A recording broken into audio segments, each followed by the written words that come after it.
বাংলাদেশ সরকারি কর্মকর্তা কর্মচারী কল্যাণ সমিতি মনে করে নতুন পে স্কেল বাস্তবায়ন শুধু সরকারি চাকরিজীবীদের জীবনমান উন্নয়নের জন্য নয়, বরং দেশের সামগ্রিক অর্থনীতিকে গতিশীল করার জন্যও গুরুত্বপূর্ণ ভূমিকা রাখবে। শনিবার ৬ জুন সংগঠনটির কেন্দ্রীয় আহ্বায়ক কমিটির এক বিবৃতিতে এ মতামত তুলে ধরা হয়। বিবৃতিতে বলা হয়, গত ১১ বছরে দুটি পে স্কেল কার্যকর হওয়ার যৌক্তিক সুযোগ থাকলেও কোনো নতুন পে স্কেল বাস্তবায়িত হয়নি। এর ফলে সরকারি কর্মকর্তা কর্মচারীদের আয় ও জীবনযাত্রার ব্যয়ের মধ্যে উল্লেখযোগ্য বৈষম্য তৈরি হয়েছে। একই সঙ্গে অর্থনৈতিক কর্মকাণ্ডেও এক ধরনের স্থবিরতা দেখা দিয়েছে বলে সংগঠনটির দাবি।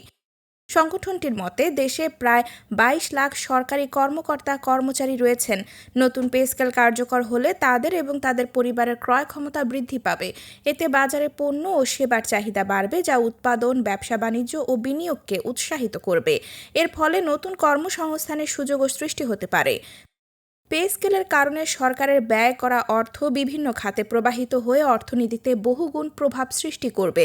এতে জাতীয় আয় ও জিডিপি প্রবৃদ্ধি ইতিবাচকভাবে প্রভাবিত হতে পারে। এছাড়া সরকারি চাকরিজীবীরা গৃহ ঋণ গ্রহণে বেশি আগ্রহী হলে আবাসন ও নির্মাণ খাতেও নতুন গতি আসবে। সংগঠনটি মনে করে বেতন বৃদ্ধি পেলে মানুষের ভোগ ব্যয় বাড়বে, যার ফলে ভ্যাট ও কর আদায়ও বৃদ্ধি পাবে। অতিরিক্ত রাজস্ব উন্নয়ন প্রকল্প, অবকাঠামো উন্নয়ন ও বিনিয়োগ সম্প্রসারণে কাজে লাগানো যাবে। পাশাপাশি কর্মীদের কর্মস্পৃহা ও দায়িত্ববোধ বৃদ্ধি পেলে জনসেবার মান উন্নত হবে এবং দুর্নীতির প্রবণতা কমতে পারে। তবে এসব সুফল পেতে বাজারের সিন্ডিকেট নিয়ন্ত্রণ, নিত্য প্রয়োজনীয় পণ্যের দাম স্থিতিশীল রাখা এবং উৎপাদন ও বিনিয়োগ বান্ধব নীতি গ্রহণের উপর গুরুত্ব আরোপ করেছে বাংলাদেশ সরকারি কর্মকর্তা কর্মচারী কল্যাণ সমিতি।